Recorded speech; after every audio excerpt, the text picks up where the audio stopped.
En el nombre del Padre, y del Hijo, y del Espíritu Santo. Amén. Siéntense, queridos amigos. Como decía mi amigo, ya lo considero un hermano en la fe, Colbert, gracias por su presencia en esta tarde y en este lugar. Sabemos que la familia es la célula fundamental de la sociedad. A mí me impactó mucho en mis años de colegio aprender que los organismos vivos, como nosotros, estamos hechos de células, porque una célula es algo que uno no alcanza a ver con sus ojos, es decir, es algo muy pequeño, pero resulta que en la organización de los tejidos, de los aparatos y los sistemas, llega a conformarse esta maravilla, por ejemplo, que es el cuerpo humano. Lo cual significa que eso tan pequeñito como es la célula, si está bien, saludable y cumpliendo su función, anticipa un organismo sano. Pero todos sabemos que las enfermedades empiezan también en el nivel celular. Así, por ejemplo, el cáncer. El cáncer es una reproducción desordenada y acelerada de células que empiezan a secuestrar los elementos nutritivos y la fuerza vital del resto del organismo. Esa multiplicación de células produce, por ejemplo, tumores, y es ahí donde empieza a agravarse la persona. Pero el cáncer no empieza como algo grande, empieza como algo pequeño en el nivel de la célula. Con esto lo que quiero decir es que la salud, buena o mala, de todo el cuerpo depende de la salud de las células. ¿Cómo estamos nosotros a nivel celular, a nivel de nuestra célula? Cuando aparece la primera célula cancerosa, a nadie le preocupa y nadie se da cuenta, pero ya empezó el problema.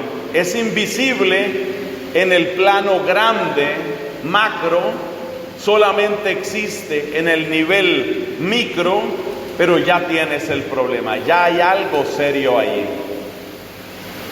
Lo mismo sucede en la sociedad.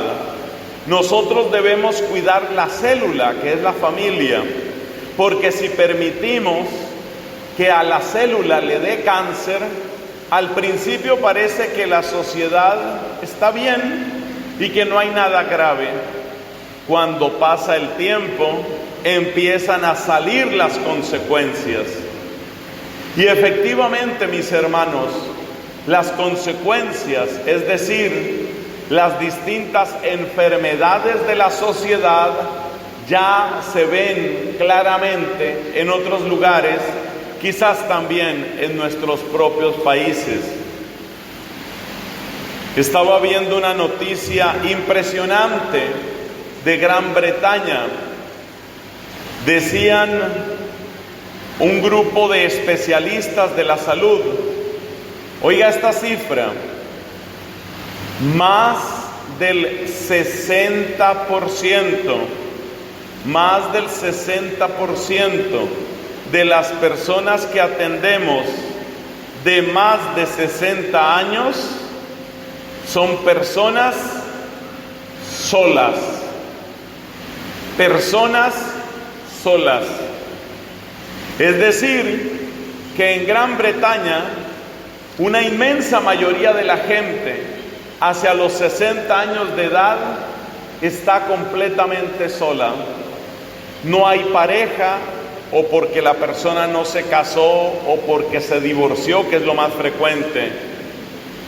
No hay pareja, los hijos no aparecen. La persona envejece en soledad, la persona entra en depresión. Por eso, así como los gobiernos en nuestros países tienen distintos ministerios, Ministerio de Salud, Ministerio de Educación, Ministerio del Trabajo, de Desarrollo, en Gran Bretaña acaban de abrir, eso es de este año, acaban de abrir un nuevo ministerio, el Ministerio de la Soledad, porque la gente se ha quedado sola, porque la gran mayoría de esos, muchos de los cuales son papás y son abuelos, no tienen a nadie. Pregunto yo, ¿es normal? ¿Debemos considerar normal que una persona envejezca de esa manera, que a sus 60, 70 años no tenga a nadie? Por supuesto, esto conduce a unas cifras impresionantes de depresión, descuido en la propia salud, suicidio asistido, eutanasia. Esas son las consecuencias. Ahí tienes el cáncer. La familia se destruye por el egoísmo, por el individualismo, por el divorcio. La familia se acaba. ¿Y en qué termina la gente? En una espantosa soledad. Yo sé que también en nuestros países se da esa realidad. También nosotros conocemos personas que están muy solas, eso es cierto, en todas partes sucede, pero te repito el porcentaje en Gran Bretaña, más del 60% de las personas de más de 60 años. Eso significa que de la gente de más de 60 años, de cada 5, 3 están en una situación de profunda soledad. La soledad es la gran enfermedad en muchos de esos países. En un estudio reciente en Alemania, otro país que cada vez tiene más una plaga de soledad espantosa, en un estudio reciente decían, para la salud humana, la completa soledad es tan dañina como el cigarrillo.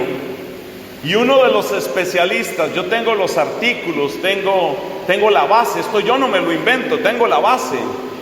Uno de los especialistas decía nos daba el siguiente dato.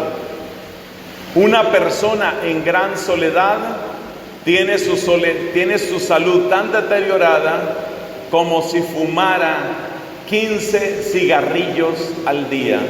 Ese es el efecto para la soledad. Ese es el efecto para la salud, quiero decir. Entonces estamos viendo los efectos. Uno de los tumores, de las enfermedades, es que la gente se está quedando brutalmente sola.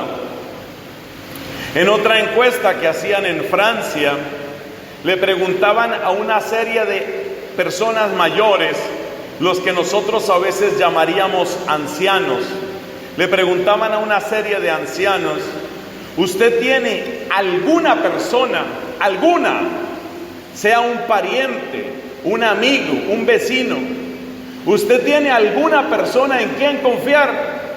Le preguntaban a un grupo de adultos mayores, una encuesta que hacían en el centro de Francia, en torno a la ciudad capital, a París. ¿Usted tiene alguien en quien confiar? ¿Usted tiene alguien que sea cercano?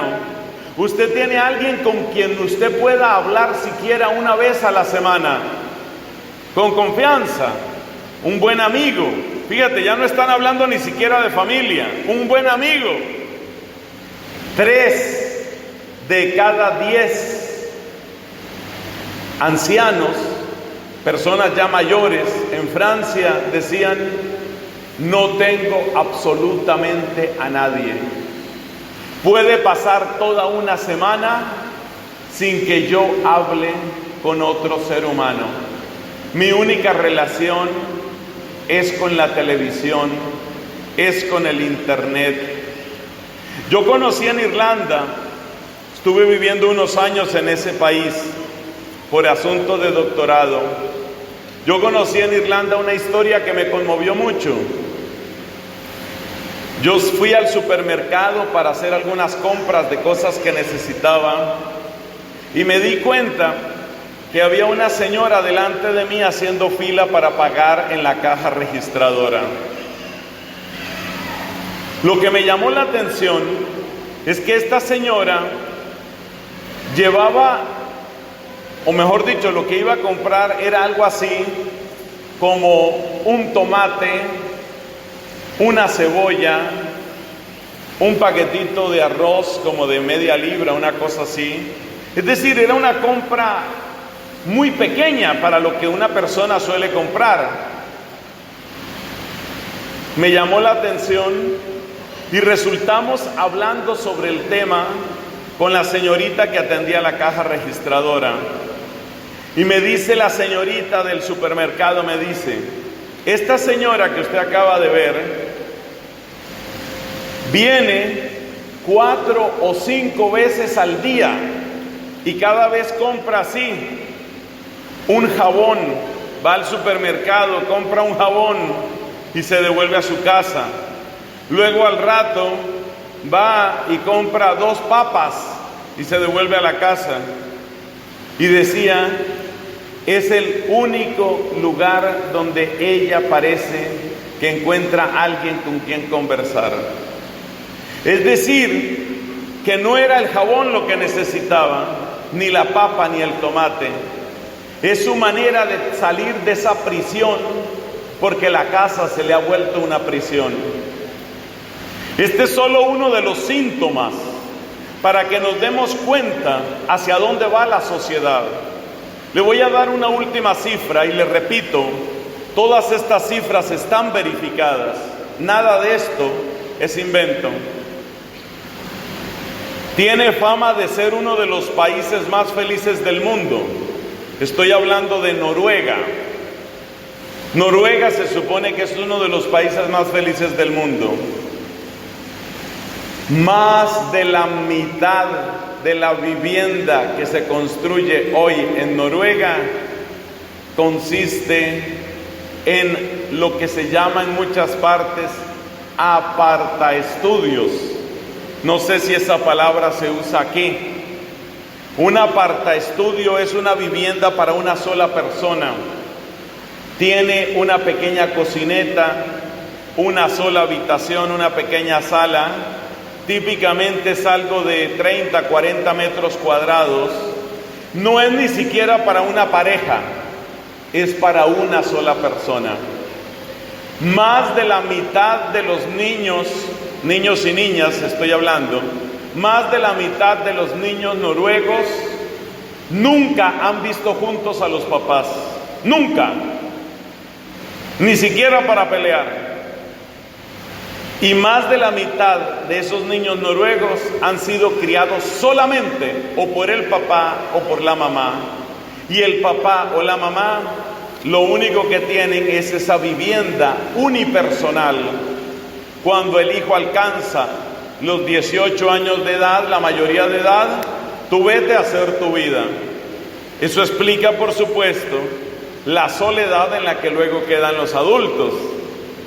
Ya no tienen a nadie, a duras penas algo de sexo y después la soledad.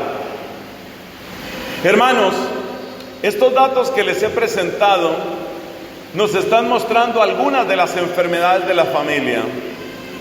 ¿Cómo no mencionar el caso de España?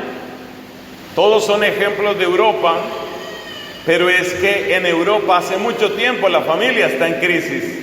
Y es duro, pero es necesario ver hacia dónde va la sociedad si nosotros seguimos copiando los elementos de individualismo que han caracterizado a la sociedad europea desde hace mucho tiempo, por lo menos hace 50 años. Precisamente, una de las características de la llamada Revolución del 68, una revolución cultural muy fuerte que tuvo su epicentro en Francia, una de las características fue un gran individualismo. ¿Qué está sucediendo en España? Más de la mitad de los municipios españoles están en peligro de desaparecer. ¿Por qué? Porque más de la mitad de los municipios españoles tienen menos de 1,000 personas y la tasa de natalidad en España es una tasa negativa. ¿Qué quiere decir eso?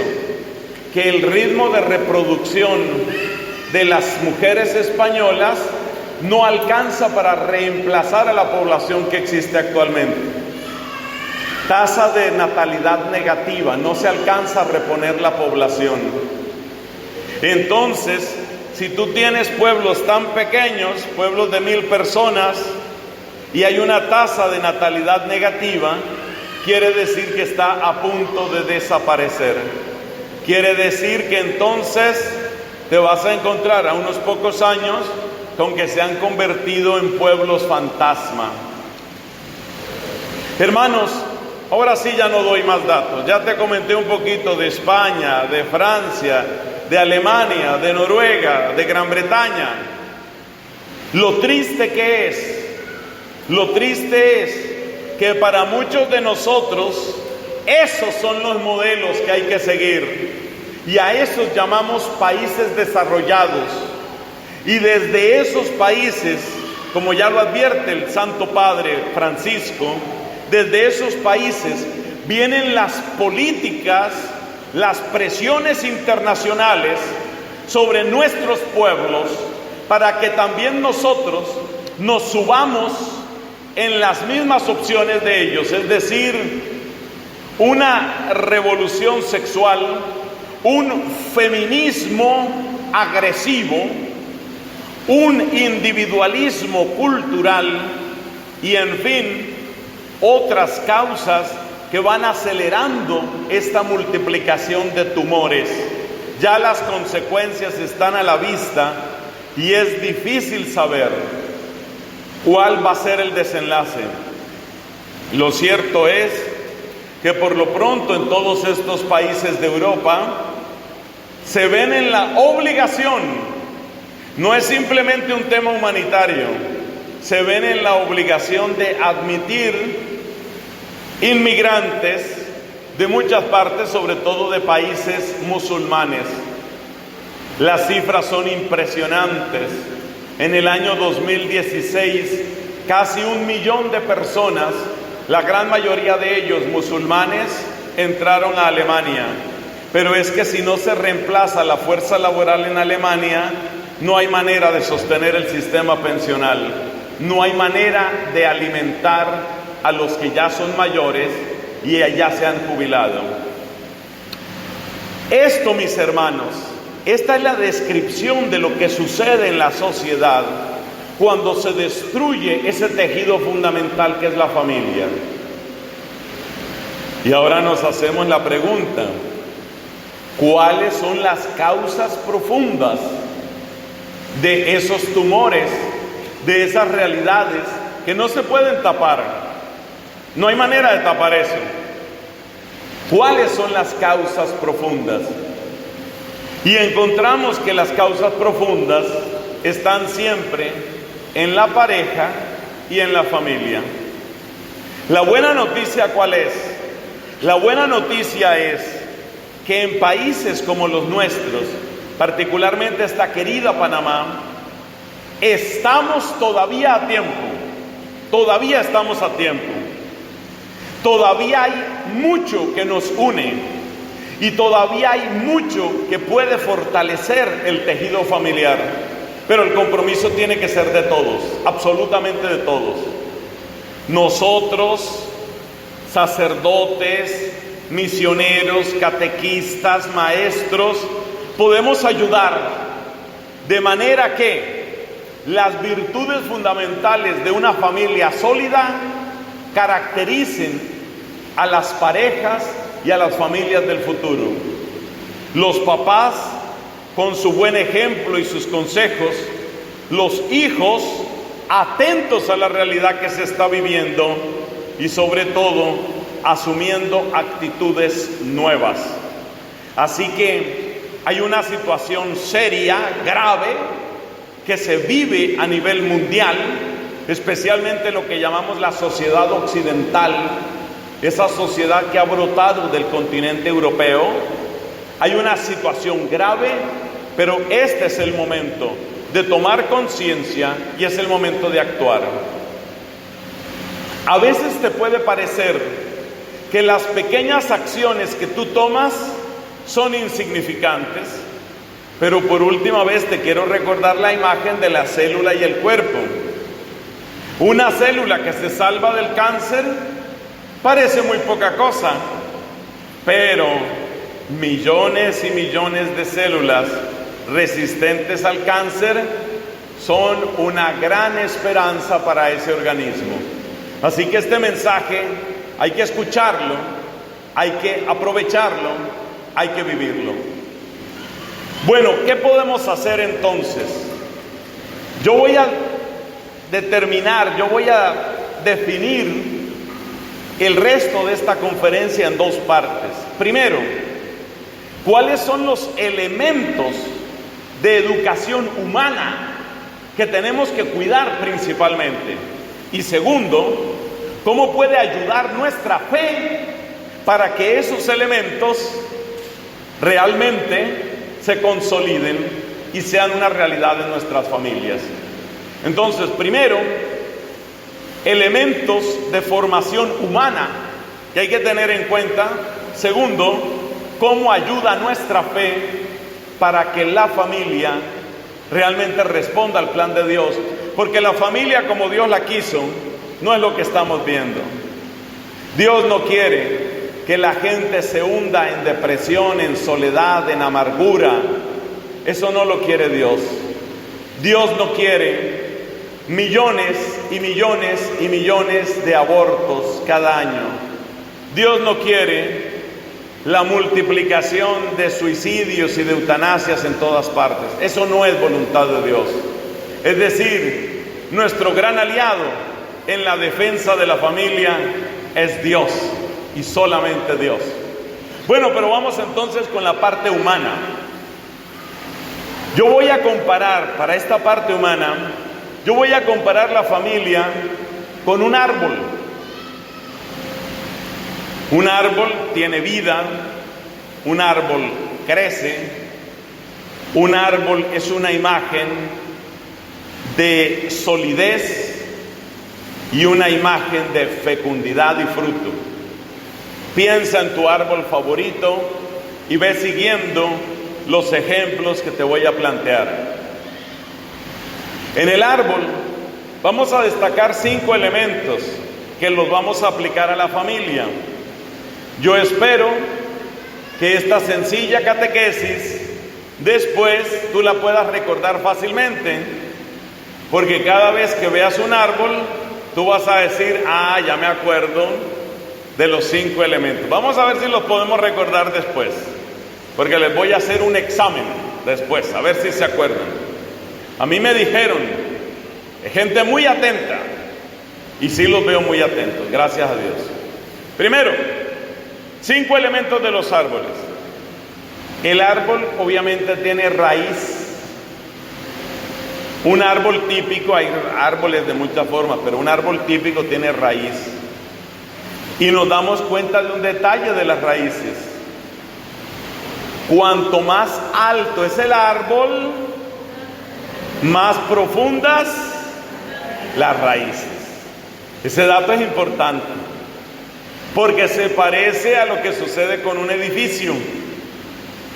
Cuando se va a hacer un edificio, si tú ves que los cimientos los hacen así, muy superficiales, tú dices, lo que van a construir, si acaso será de un piso, máximo 2. Cuando vas a una ciudad grande y ves que están excavando, como que no terminan, y siguen excavando, y ya este es un hueco grandote, tú dices, van a hacer un edificio muy alto. Así es el árbol. Entonces, primer elemento, la raíz. La raíz. Segundo elemento que nos interesa, el árbol tiene su tronco. Todo lo que viene de las raíces, todo pasa por el tronco, antes de llegar a las muchas ramas. La raíz, el tronco. Y la frase que nos interesa es: todo pasa por el tronco. Todo pasa por el tronco. Tercero, una cosa maravillosa nos han enseñado en el colegio. Hay una humedad que es como la sangre de las plantas. Eso tiene un nombre: la savia. La savia. Y lo más impresionante es que no importa qué tan alto, qué tan grande, qué tan voluminoso sea un árbol, si la humedad, si el agua y los nutrientes que están abajo en el suelo no hicieran el recorrido hasta la última ramita, se muere. Y es lo mismo que si a ti no te llegara sangre, de inmediato se te muere.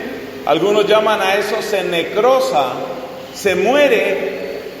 Dios no libre, un dedo, lo que sea. Tiene que llegarte la sangre.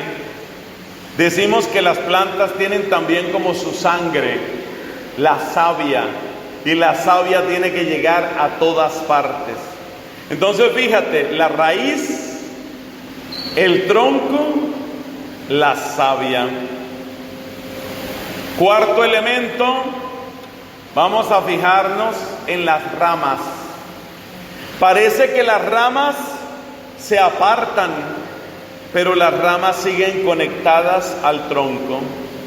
Son diversas, pero están unidas las ramas. Y finalmente nos vamos a fijar en algo muy pequeñito que tienen muchísimos árboles de muchas formas distintas: la semilla, que es el comienzo de un nuevo árbol. Son los 5 elementos. Yo los veo a ustedes tan conectados y tan atentos que sé que esto se nos va a quedar. Se los repito, los 5: la raíz, el tronco, la savia, las ramas y las semillas. Ahí está. Los 5 elementos que vamos a aplicar a la familia. Y vamos a ver cómo estos 5 elementos tienen que ver con esa maravilla que es la familia. Porque queremos familias así, sólidas, bellas, grandes, que sean la alegría de todos nosotros.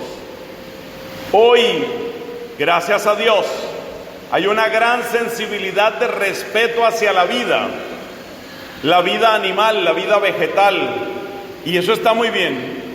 Hay que cuidar los árboles, hay que cuidar la fauna, hay que cuidar la vida silvestre, hay que cuidar los océanos. Está bien que eso sea así. El Papa Francisco nos lo ha recordado en muchos lenguajes en su encíclica Laudato Si. Como nosotros, seres humanos, no tenemos el derecho de destruir esta casa común, la llama él, este planeta en el que estamos. Eso está muy bien, pero si es importante cuidar esas formas de vida, por favor no le quites importancia a la vida en su plenitud, que es la vida humana, que es vida racional y espiritual, que es vida trascendente. Entonces, según eso, vamos a aplicar el ejemplo del árbol a la familia. ¿Cuáles son esas raíces profundas? Esas raíces profundas las vamos a entender de 3 maneras diferentes. Esas raíces profundas son de donde nosotros venimos. Esa es la primera interpretación. Y aquí sigo apoyándome en el Papa Francisco. ¿Cuántas veces, por Dios, el Papa nos ha recordado la importancia del adulto mayor, de el cariño, el respeto y el tiempo que hemos de darle a nuestros mayores. Ellos son nuestras raíces. La sabiduría de nuestros abuelos, eso es parte de la raíz. Saber escuchar a la persona mayor. Mira, la diferencia muchas veces entre un divorcio espantoso y una crisis superada, la diferencia muchas veces depende de un solo hecho: si la persona cuando tenía un problema tuvo con quién hablar. Porque a veces la persona joven que ha tenido en su cabecita un idilio maravilloso, que se imaginaba que nunca iba a pelear con esa mujer porque es la mujer más bella, más dulce, ella es perfecta, pero resulta que toda pareja tiene dificultades, y resulta que vienen las peleas y vienen las decepciones, y quizás este muchacho siente: ella no es como yo me la imaginaba. Esa muchacha siente: ese hombre no es como antes conmigo, ha cambiado mucho. Ella o él o ambos entran en crisis. Pero si en ese momento de crisis hay alguien que escuche con cariño y aconseje con sabiduría, ese matrimonio se puede salvar. Si esa muchacha no tiene nadie con quien hablar, si las únicas personas con las que puede hablar son sus amigas, de las cuales más de la mitad ya están divorciadas, ella será otro ejemplo de divorcio. Pero si esa muchacha habla, por ejemplo, con su mamá, habla con la abuelita, y la abuela le pregunta: oye, ¿a ti qué te pasa? ¿Por qué tienes esa cara? Ay, abuelita, que estoy mal. ¿Mal por qué? Porque es que ese esposo mío yo me lo imaginaba, y empieza ella a soltar toda su amargura. Y la abuelita nada más la escucha y la escucha y la escucha. Y después de que se ha desahogado la muchacha, la abuelita le empieza a hablar y le dice: quiero contarte una historia. Y la abuelita le cuenta cómo ella ha superado muchas dificultades y cómo ese abuelito y esa abuelita han salido adelante de noches más oscuras. Y esta muchacha, que ya casi estaba empezando a pensar en separarse, dice: un momento, esto todavía tiene esperanza. Esa es la alegría, esa es la bendición de esas raíces profundas. Por eso hay que saber escuchar a los abuelos, por eso hay que saber escuchar a nuestros mayores, no precipitarnos, oír consejo. Esa es una interpretación de las raíces. Otra interpretación de la raíz: las raíces profundas, ¿qué quiere decir? Que tienes convicciones profundas. Esa es la segunda interpretación de las raíces. ¿Qué es tener convicciones profundas? Es algo que mis hermanos sacerdotes aquí presentes conocen muy bien, porque eso se nota cuando uno hace las informaciones matrimoniales, ¿no es verdad, padre? Cuando uno está haciendo esas entrevistas para el matrimonio, hay veces que uno los escucha y uno como que queda tranquilo en su corazón. Uno dice: esta gente está construyendo para toda la vida.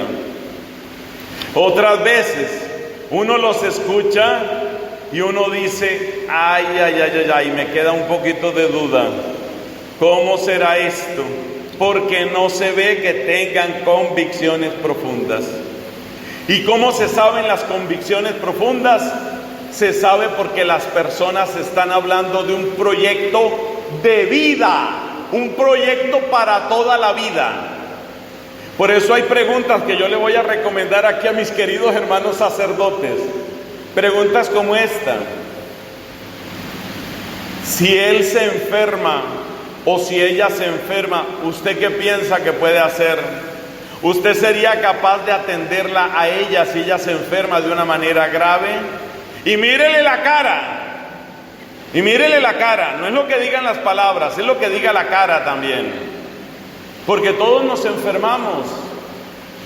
Yo conozco el caso de una pareja en mi país, se casaron, todo muy bien, y después de unos pocos años resulta que esta mujer aparece con un lupus. Ese nombre se atribuye a una familia de dolencias, enfermedades, situaciones, con un lupus. Entonces, eso es algo muy profundo, es algo complicado, pero es una pareja con convicciones. Y este hombre le dijo: no solo te amo, no solo te quiero ahora, ahora te quiero más. Eso son convicciones. Eso es lo que necesitamos, gente que esté pensando en un proyecto de vida. Otra pregunta: ¿usted está pensando en envejecer al lado de ese hombre cuando ese hombre se vuelva feo, calvo y barrigón? ¿Usted quiere envejecer al lado de ese hombre? Si la persona no está pensando en envejecer al lado del otro, no hay convicción profunda. No hay convicción profunda. Tercera interpretación de la raíz. La raíz tiene que ser profunda, significa que la persona se conoce a sí misma en profundidad y conoce a su pareja en profundidad. Porque lo que se va a unir no son un par de piedras amarradas, son seres vivos, son seres pensantes, son seres que tienen sus propios deseos y búsquedas. Entonces, si no te conoces, si no conoces a tu pareja, muy difícil que eso prospere. Por eso yo les advierto, muchas veces les advierto, les digo, la manera de no conocerse, óigame bien, la manera de no conocerse es apresurarse a tener sexo. Esa es la manera de no conocerse. ¿Sabe por qué lo digo? Porque especialmente en el varón, el deleite propio de la sexualidad hace que la persona ya no se preocupe por conocer, por profundizar en las convicciones, en los valores, en la manera de decidir de su pareja. ¿Y sabe por qué? Porque ya la puede disfrutar, ya se concentra en el disfrute. Entonces es muy peligroso, es muy mala idea. Yo sé que mucha gente lo hace en todas partes, pero es muy, muy mala idea tener sexo sin matrimonio. Es una pésima idea. Y aquí en este momento no estoy hablando de religión, no estoy hablando del mandamiento de la ley de Dios, que es muy claro, no estoy hablando de eso. Estoy hablando desde un punto de vista humano. Con demasiada frecuencia, el sexo así vivido impide que las personas realmente se conozcan. Como decía una doctora que prepara para cursos prematrimoniales allá en mi país, les decía a ambos, hombres y mujeres, les decía: las mejores conversaciones en el noviazgo siempre se tienen con la ropa puesta. Porque una vez que ya no hay ropa, ya qué conversación, ¿a quién se le ocurre ponerse a conversar? Ya sin ropa, qué conversación ni qué nada, a lo que vinimos.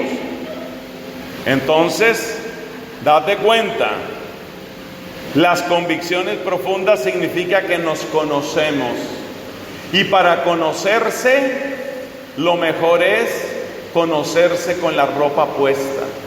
Las preguntas más importantes, óiganme todos, pero especialmente las chicas aquí presentes, las jovencitas, las preguntas más importantes que tú le puedes hacer a tu novio, se las haces con la ropa puesta. Porque cuando tú estés desnuda, ni le vas a preguntar, ni él te va a preguntar nada. Y ahí dejan de conocerse. Entonces hay tres sentidos importantes de las raíces. Las raíces, ¿quiénes son? Los abuelos. Las raíces, ¿quiénes son? Las convicciones. Las raíces, ¿quiénes son? El conocimiento profundo de uno mismo y de la otra persona. Hablemos una palabrita sobre el tronco. He destacado antes, todo pasa por el tronco.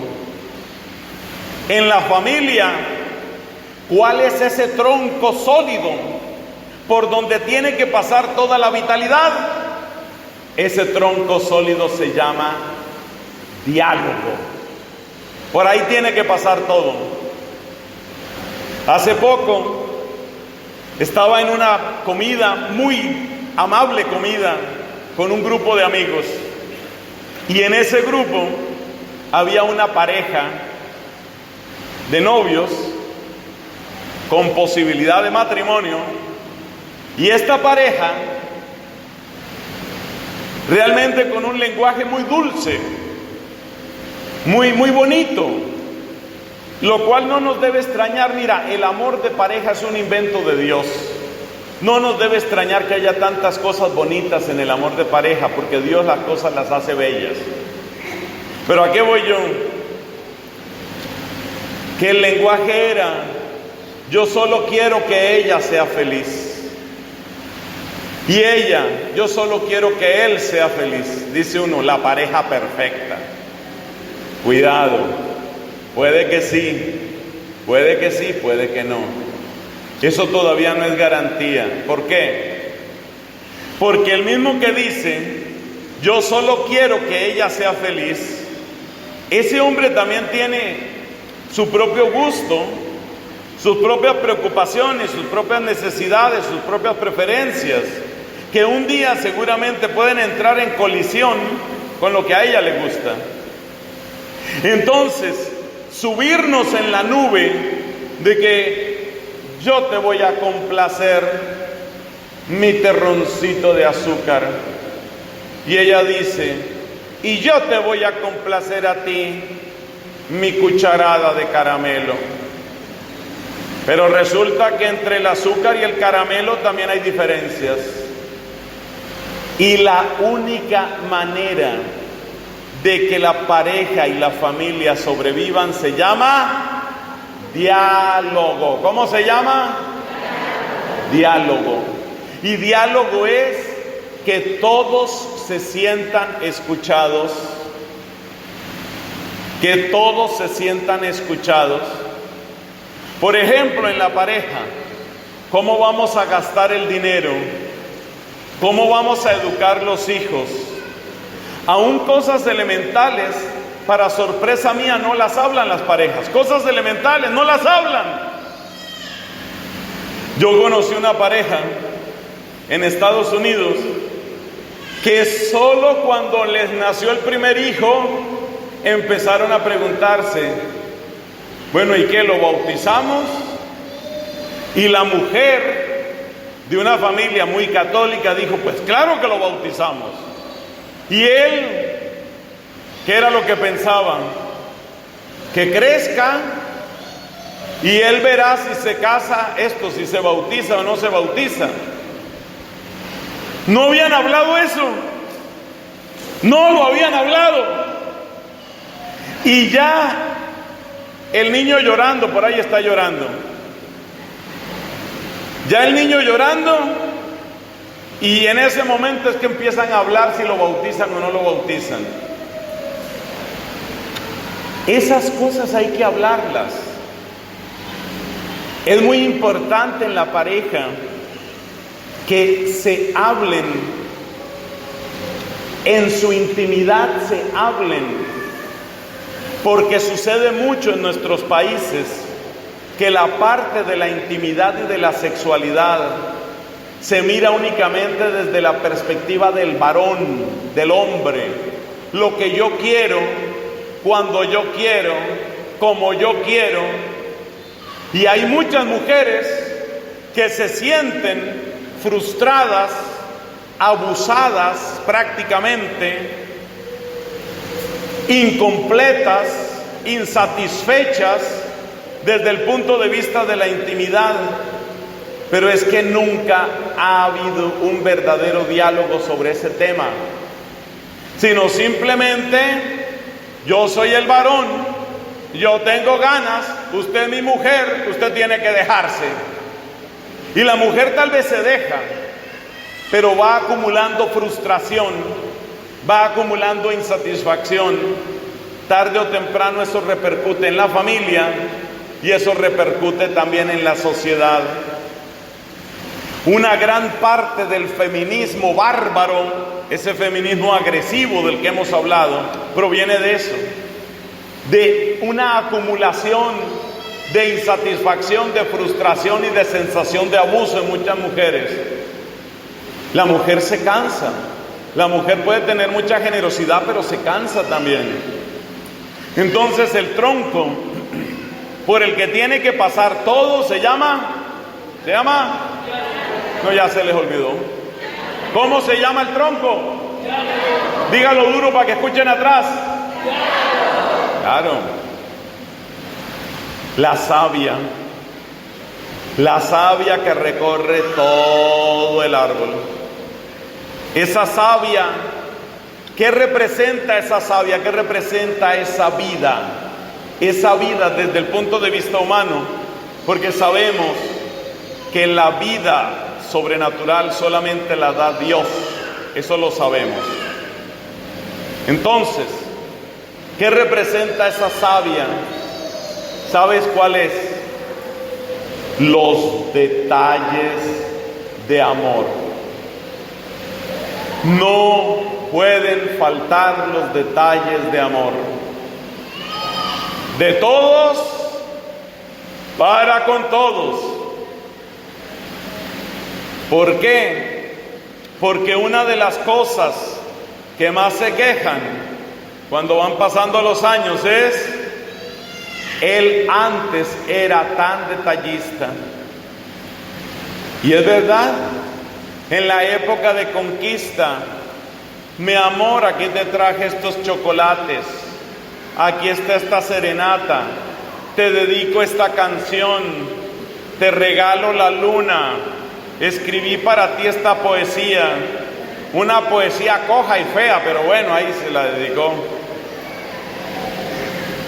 Después se les van olvidando los detalles, se le va olvidando a ese hombre decirle: estás hermosa, cómo te queda de bien ese vestido, me encanta tu sonrisa.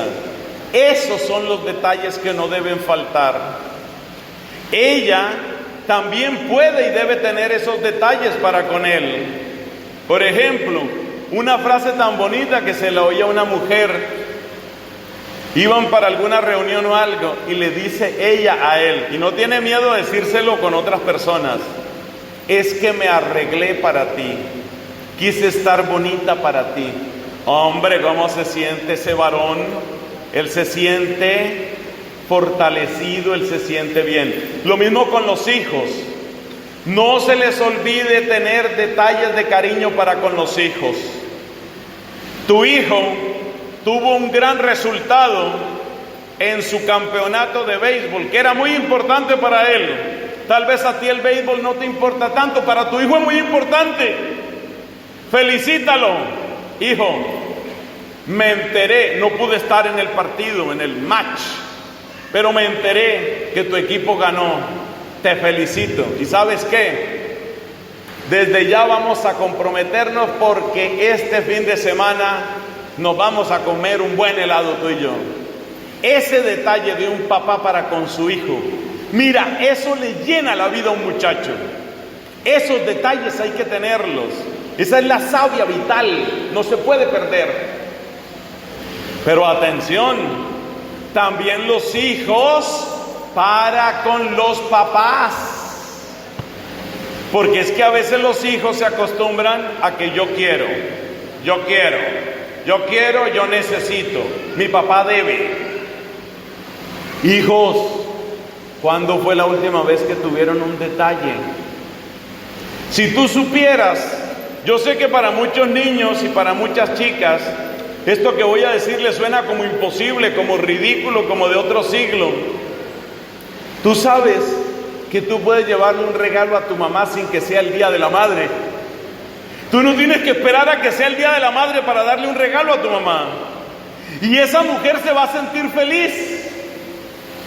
Me acuerdo la cara de una señora que parecía en el día más feliz de su vida. Y le pregunto: ¿y por qué estás así? Estábamos en un grupo de oración y de su cartera saca una tarjetica, una tarjeta que valía 1 balboa o 2 balboas, más no valía. ¿Y qué decía la tarjeta? Simplemente quiero decirte que te amo. ¿Y quién firmaba? La hija que le llevó ese cariñito a la mamá. Tú sabes lo que es para una mamá que un día que no es el día de la madre ni es nada, la hija le llegue con ese regalo simplemente porque es mi mamá, yo la quiero, no tengo que esperar a que sea Navidad, que sea el cumpleaños para decirle que la quiero. Esa es la savia. Cuarto, las ramas. Las ramas están unidas al tronco, como los hijos deben estar unidos a los papás. Pero entendamos que las ramas son diversas y hay que dejar que cada rama se vaya desarrollando en su propia dirección. Esto es difícil un poco, admitir esta diversidad, entender que tal vez lo que tú aprecias tanto no es exactamente la preferencia o el gusto de tu hijo. Me acuerdo un papá, profesor universitario, un hombre culto, con la cabecita metida en los libros casi todo el día, feliz de participar en congresos internacionales. Me parece que era abogado, una cosa de esas, congresos sobre leyes, reforma judicial, fundamentos constitucionales, un hombre instruido, leído. Y resulta que la hija le encantaba una cosa que en mi país se llama cultura física. La cultura física es lo que tiene que ver con la gimnasia, la instrucción, el deporte. Este papá no podía admitir que la hija de él, un hombre de leyes, un hombre de congresos internacionales, un hombre que ha escrito revistas para publicaciones internacionales, que la hija con cultura física, hay que entender que cada uno tiene que ir encontrando su camino y aprender a conjugar la diversidad y la unidad. Diversidad y unidad. Y saber que cada uno tiene que llevar su camino. Esto vale también para la vocación, ¿ah? Valga la propaganda. Qué importante que también en las familias se promuevan las vocaciones. Aquí veo una religiosa, allá veo otra religiosa.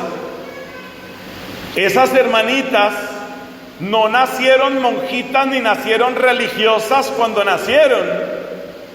Son los hogares en los que estuvieron, el ejemplo que vieron y la libertad que les dieron en esos hogares los que hicieron posible que ellas tomaran esa decisión. Y por último, la semilla. Hermanos, la familia no puede vivir para sí misma. La familia tiene que sembrar vida, sembrar alegría, tiene que también saber salir de sí misma. El Papa Francisco nos insiste, iglesia en salida, aprender a salir de nosotros mismos. Qué importante. ¿Y cómo sale la familia de sí misma?